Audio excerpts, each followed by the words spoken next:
Howdy, y'all. We're back for another Rod review, Oh my god. and this is game 2 of our scrimmage from last week. And I'll be honest, it's a bit brutal, but uh, just to make you all happy first, I'm gonna play the quadra kill that Influence gets in this game because it is a spectacular play. Okay, I'm just gonna let it run. He's almost here. The cavalry's arrived.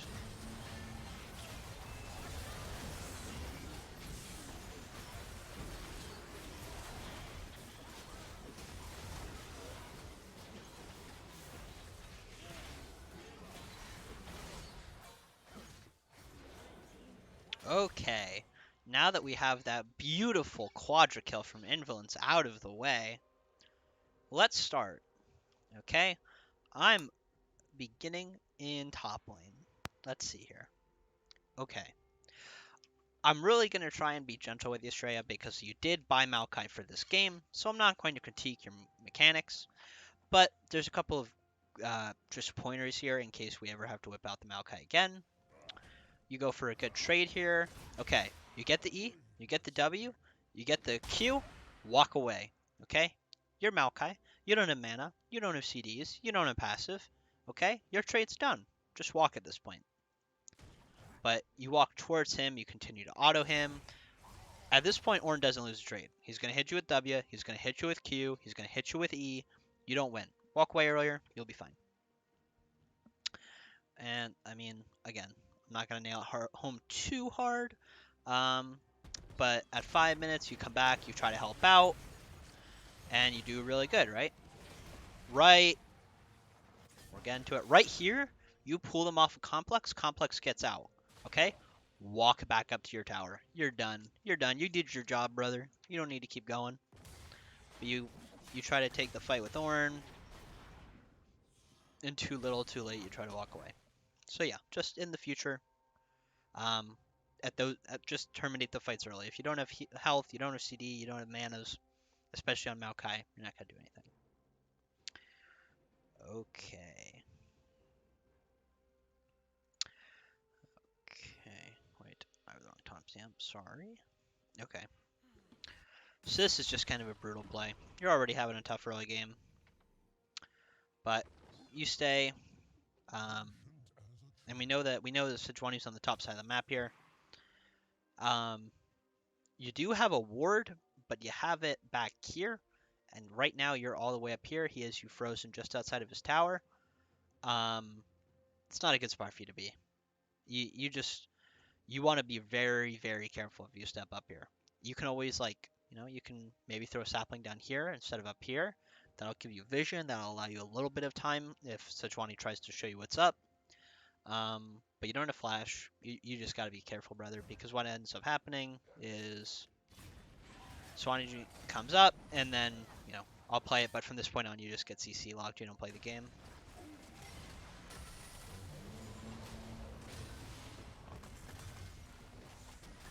Okay. Okay. So, we see the 1v1. You're a pretty big boy on campus. You're 3-1. You got static. Okay. Right here, right? This 1v1 itself isn't bad, right? You're strong. You kick his butt, right? The problem is that you walk up into this lane, you go to take the 1v1, we see Sejuani almost the second you start the 1v1 pathing up here, right? You played and you had vision. You did that well, but now you actually have to process what it tells you. The 1v1 is fine as long as she isn't here. Okay? Simple as that. Okay. Now, yeah, there were a lot of really hopeful moments in this game. It was kind of a nail-biter to watch. Okay. So this is just a positioning thing for Straya. If you're playing a tank, your goal is to protect your squishy Elise, your squishy Kaisa, and your squishy Yasuo, right? You and Tombsboy are standing on top of each other. You don't need to protect him. He's a tank. He's a big boy. He'll do it himself. But Elise and your carries, you need to be standing in front of. Okay. You walk up here. I'm not entirely. You hit tower, so obviously you're trying to help push. But that's really not your role in this situation. You want to be back up here. You want to be trying to create space for your carries to try and do damage, not you, right? Because when you do that, you step up, Orin clears waves, you get rooted, and then you just get rung through the ringer, and you can't get away from that tower, and you end up dying. Just understand you don't do anything in towers. Just try and help your carries. That is what a tank does. Now, if you're Shen, different story. Okay. Same kind of thing here. You guys go for this dive on Rise, which initially looks pretty ballsy, but you kind of just one-shot him. At this point, you all just got chunked by huge Zai. All of you should probably just walk away. Especially you, though, Straya. Because then you hit the turret, gives her an extra auto or two, she kills you. Yeah, you guys just walk off the turret right as soon as you get the Rise, because she's really, really strong. Because she's 2 items. Okay.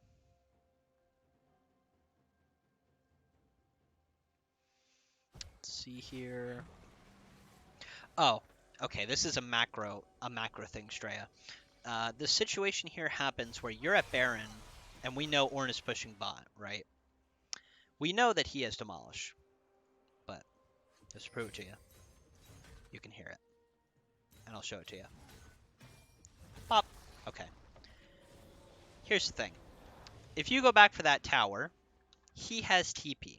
Your team loses pressure on Baron with you leaving, and his team gains pressure because as soon as he's done dealing that damage to turret, he can TP back up here, right? What did you do other than waste time and lose pressure? Once you're at this pit, your job now is to make sure that this fight and this Baron or whatever happens here goes well. If you walk away and try to back, you lose pressure. If you TP bot, never do that, you lose pressure. Your best chance is to say, okay, Ornn's basically just going to get whatever he's going to get on that tower and make this play work. Because what ends up happening is you back, and as soon as you finish the back, he starts TPing, right? You don't get the opportunity to stop him, so it goes through. And on top of the fact that you just left, he got there as soon as you left, this play ends up not working, and you don't save the tower, right? So you basically just got the worst case scenario. The play didn't work, you didn't keep the tower, right? Commit to the play in that situation. Okay. The other thing you see in a couple of these late game team fights is fight with Yasuo. Influence gets picked up here in the basically like the first couple seconds of this fight. Tombsby and Jax probably don't want to commit to the backline, right? Because at best, that's a 1-for-1 suicide mission. At worst, you just die. So, just general team fight plans. Maokai, try to stick with the team and make the plays work. Play with your strong people, and if your strong people get picked, don't commit to a losing fight. Okay. I'm going to pass it over to Alka. Alrighty.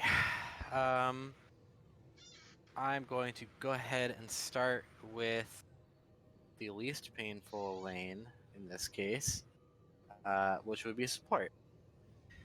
If we scroll on over to 2 minutes, please, Alex. 2 minutes. And just let it play. Please. Alright, so Okay.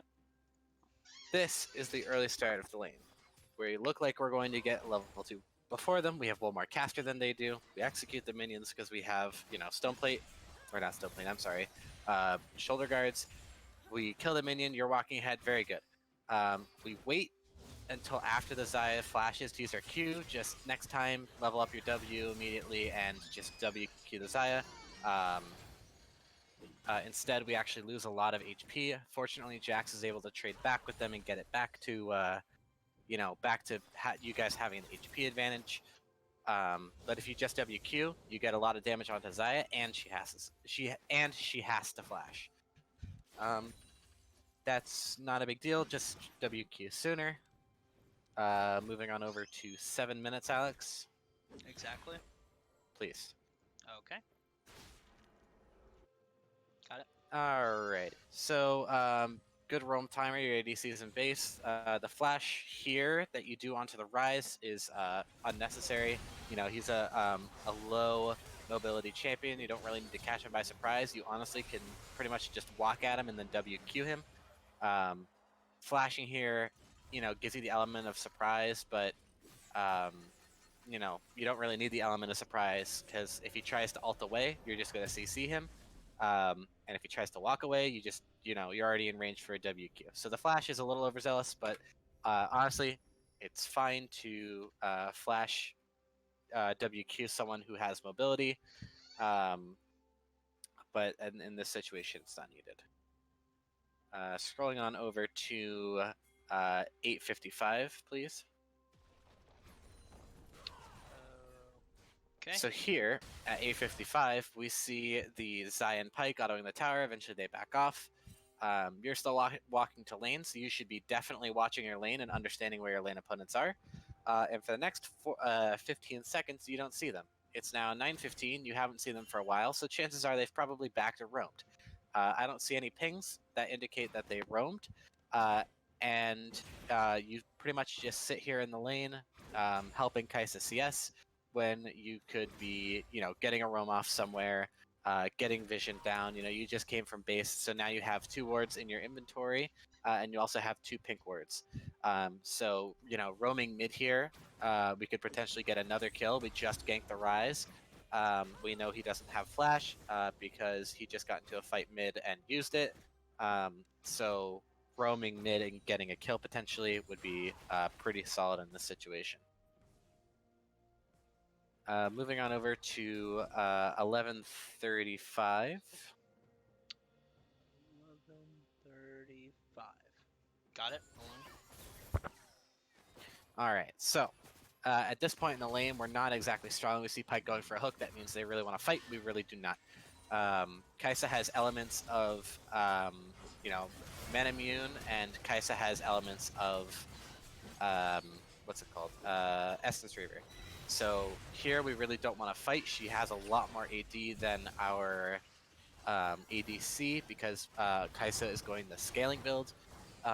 And Zaya and Pike are both pretty solid in the early game, so we don't want to fight here. Instead, we want to sit back, absorb, you know, pressure from their jungler, and absorb XP and minions when we can. And we want to try and let Kaisa get some solo XP maybe if she can play it safe. We want to roam and get off stuff in the other lanes. So moving on over to 13 minutes. Exactly. This is just, yeah, exactly.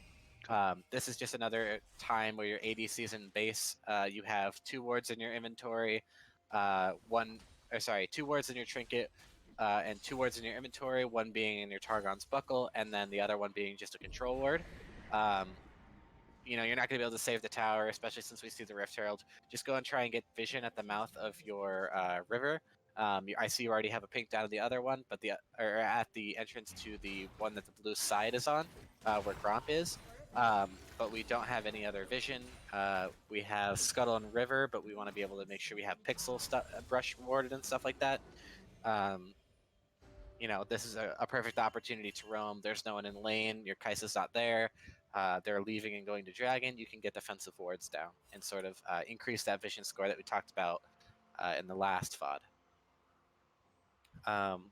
So pretty much, to sum it up for support, all I really have for you is warding and roaming to other lanes when you know that you don't want to fight your lane opponents.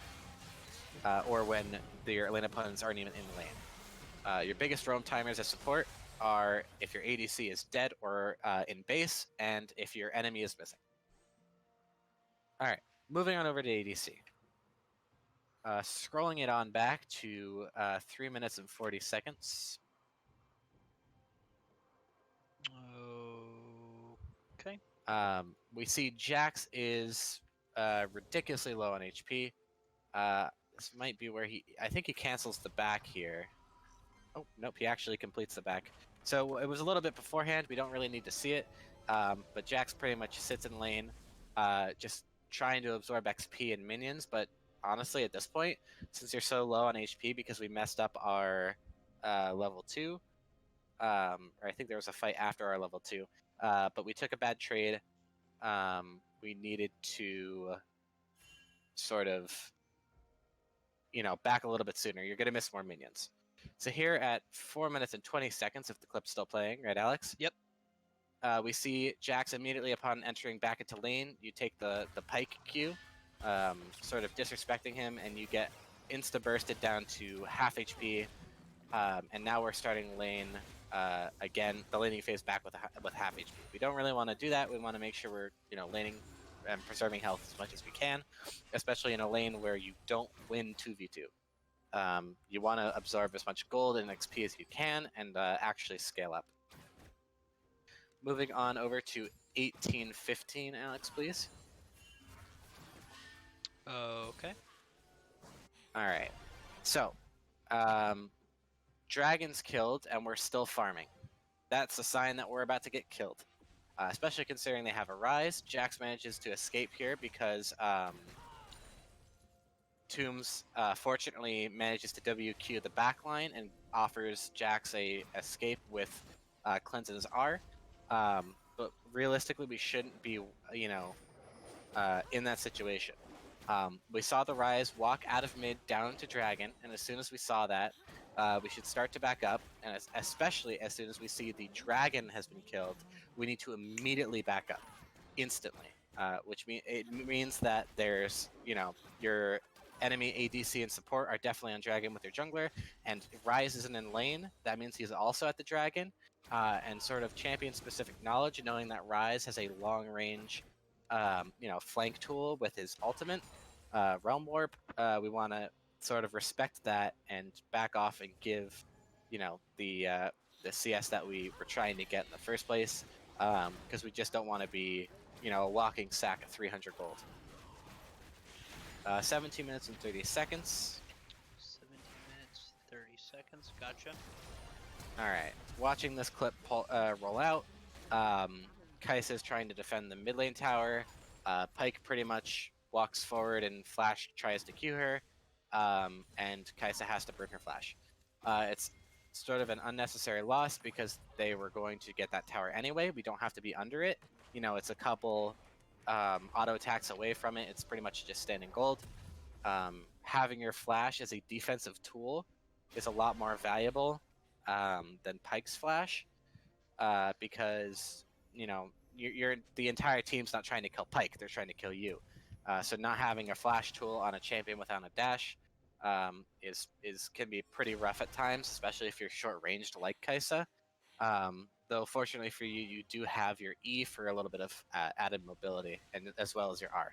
We wanted to make sure that we have as many defensive tools at our disposal, and we're not, just sort of wasting them in avoidable situations.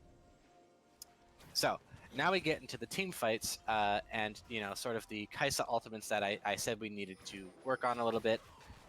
If we scroll on over to 22 minutes and 30 seconds, this was the Yasuo quadra kill highlight.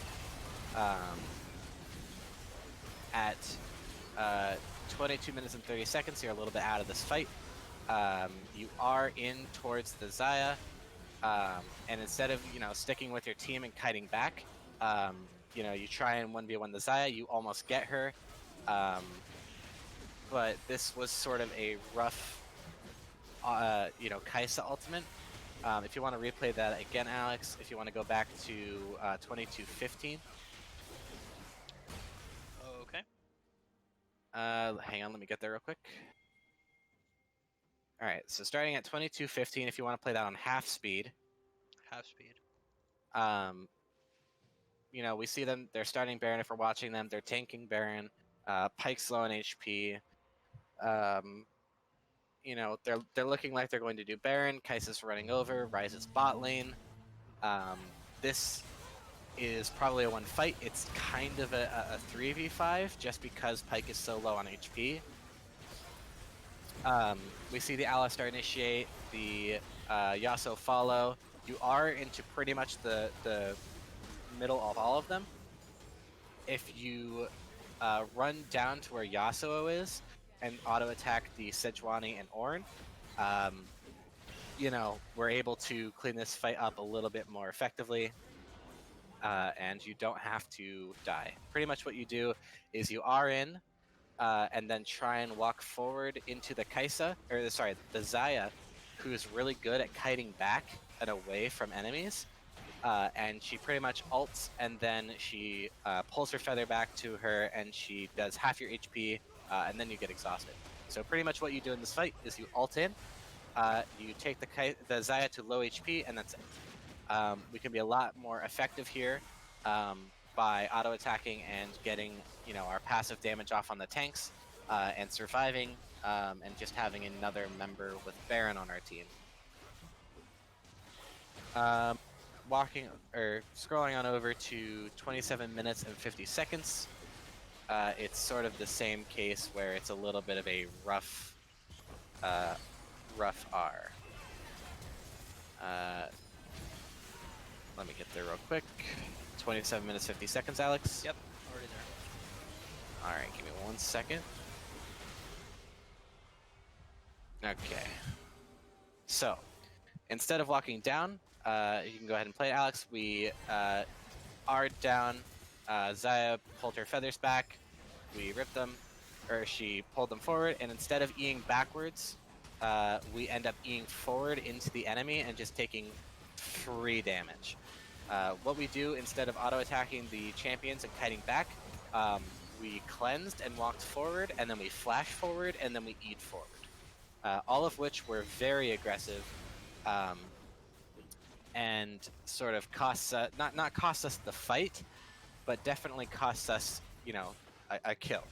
That fight would have been a lot more cleaner had we not gone very aggressive there. There's quite literally no reason for you to actually die there. All we had to do was, I believe we actually talked about this play when I was writing my notes. I think you were in the call with me.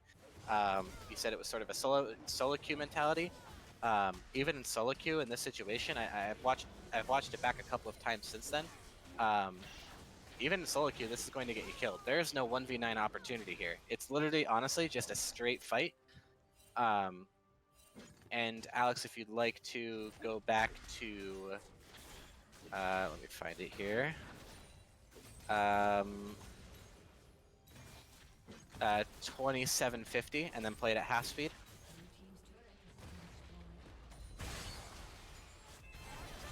Okay. Alright, let it roll. We see you autoing here, that's fine. You know, we're still, you flash forward straight into the Zaya. We kill her, but we take a lot of damage for it. You essentially took half of your HP, and then we E forward. If you just kite back to where your Elise is, this fight goes a lot smoother for you, and you can deal out a lot more damage. And you know, we don't have to sort of scatter here and everyone picks a target. Just as general gameplay, you know, maybe not go as aggressive, especially in fives. If you go aggressive in fives and you don't need to, and you're sort of, you know, not positioning correctly, you will get punished for it. Fives is a very, you know, sort of you see a mistake and everyone capitalizes on it. It's sort of a, you know, mentality type of thing with the large teams all trying to do their 5v5s. So just make sure that we're holding our aggression and we're not using defensive tools. You know, if you've watched me play Kaisa specifically, a lot of my Rs are defense only, unless I know 100% that I'm going to be able to get a kill and get out. So we want to make sure that we save our defensive tools when we can. Because not only did we use our defensive tools trying to be aggressive, we also died for using them. And then let's move on to jungle. This was probably one of the roughest games I've seen from you, Complex, in quite a while. Usually you're pretty solid. You know, towards the latter half of the game, you were doing okay, but this early game is rather rough. Starting even from the items that we're buying on our champions.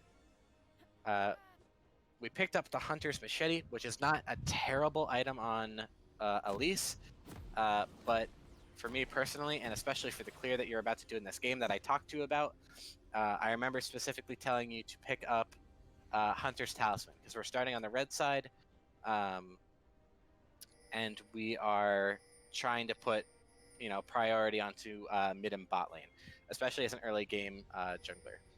So starting out of the gate, don't buy Machete, buy Hunter's Talisman. It makes your life a lot easier for when you do Raptor Camp. And if we scroll on over, when you do Raptor Camp, you want to make sure over at 150, Alex. I'm speeding up to get there. Give me a second. 150. 150. She should just be starting the Raptor Camp. Okay. All right. So when we're clearing Raptor Camp, we want to make sure that we're, if we have Hunter's Talisman, this is the right way to do it. The way you did it with Hunter's Talisman, we want to W the camp and then auto attack the big raptor all the way down. And if we have Hunter's Machete, you want to actually kill the small raptors first while kiting back. And the reason you do this is with Hunter's Talisman, Elise's W procs the burn and lifesteal on all of the small raptors. So you want to keep those up for as long as you can. You'll actually end up with a lot more HP if you have an AoE spell like that. However, you have Hunter's Machete, so we need to be adaptable and we need to kill the small raptors first. And you end up tunnel on the big one. We don't smite it, and then we also are not cutting the camp. We're just auto attacking, standing still. It actually almost leads you to the point, if you watch all the way through until 210, you almost die to the Raptor camp, and it resets. So we want to make sure that we're starting the right items, because this Raptor camp would have gone quicker, and you would have been healthier. And we also want to start Talisman, because if you look, you're less than 100 mana going into your blue side jungle. So it's already, a rough time. You're going to have a hard time clearing wolves. I do pretty much this clear every time I play Elise. I go red, raptors, wolves, blue, Gromp, Scuttle, because my clear is actually so fast that I can fit in Gromp before the Scuttle spawns. And I can make it to Scuttle as it's spawning or a couple of seconds afterwards.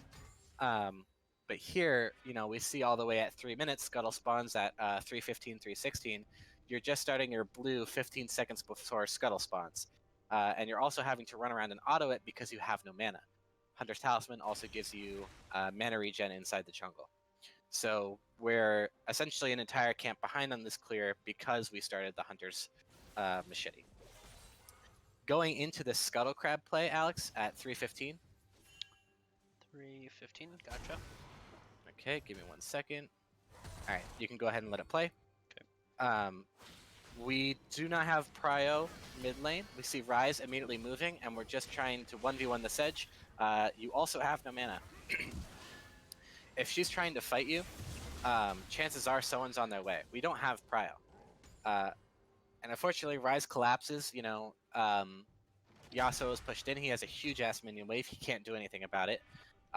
Just give the Scuttle up. You can't fight her right now, especially when you don't have Prio. Make sure you're watching your lanes.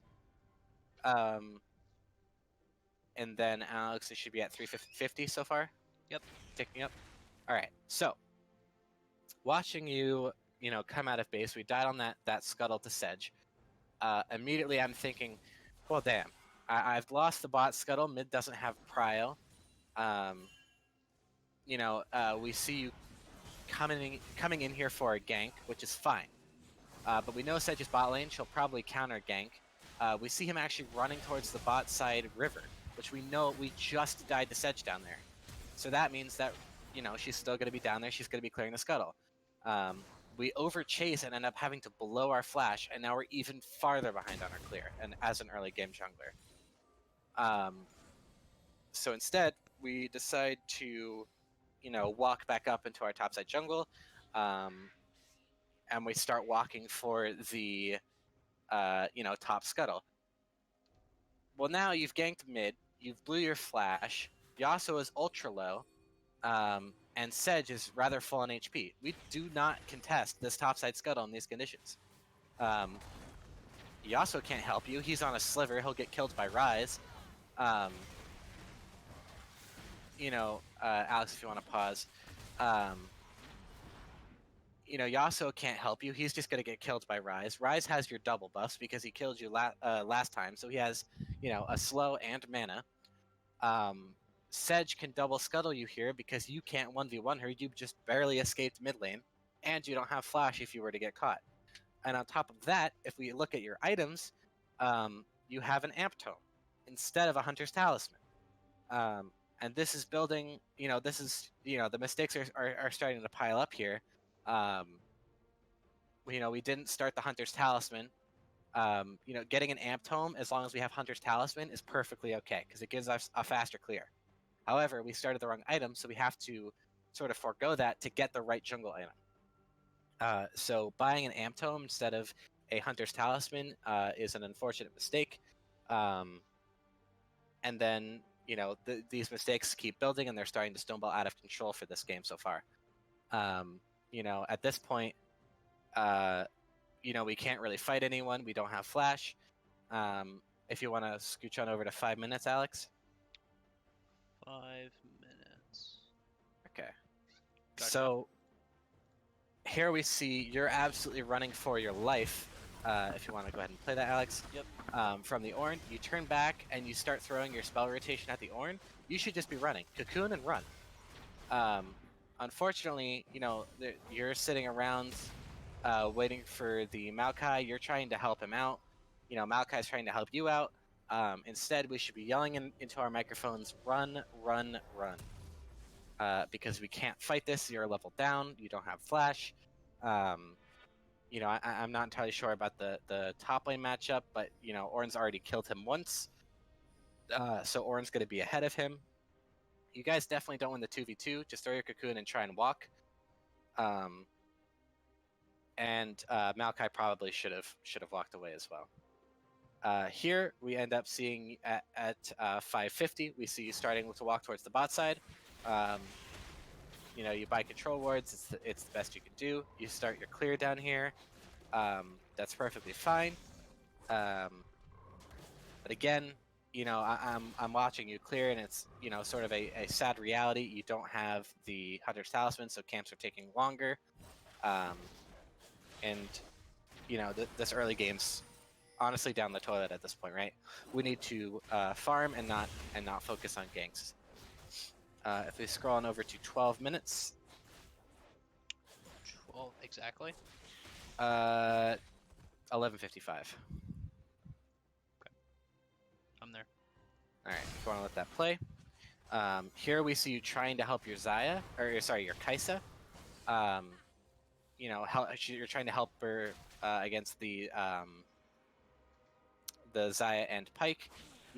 At this point, you just honestly don't have anything that you can really do. Like, as a jungler, you should really be on par with your ADC and support. But at this point, you're level 6. Alistar's level 6, but Kai'Sa's level 8. And you tried to gank, and it didn't work because there was no Alistar. It was just Kai'Sa. You tried to gank again, and it ends up blowing your flash. Ryze just R's back, Ryze R's onto you. Pyke throws the Q. You have to repel it, otherwise you get pulled, and then you have to bust your flash again. At this point, we should just honestly be farming our own jungle. You're forced to walk topside here. Your Gromp and your Wolves are still up, and then you have to start your clear at Raptors. And honestly, at this point, I think there's enough to talk about your early game pathing on Elise and sort of your early game decision making that I did not really watch the rest of it because I pretty much wanted to focus on your pathing, your ability to read the map. If Ryze walks out of lane, chances are he's coming down to contest Scuttle. Get out of there. Understanding that we don't have prio to contest the other Scuttle, we can't 1v1 someone who's a level up on us either, especially in the early game. Levels mean a lot. And then sort of make sure we're getting the right items as well. You know, we started the Hunter's Machete. I know for a fact going into this game, I told you to start Talisman because the Riot likes to recommend bad items. We ended up buying Hunter's Machete. It's not the end of the world as long as we kite our camps correctly, and we sort of know how to, you know, kill the camps taking minimal damage. So pathing, items, and reading the map. And that is all I got. I believe I covered ADC, jungle, and support. And if you're still with me, tell me your favorite state and why. Okay, thanks for watching, guys, and good luck tonight.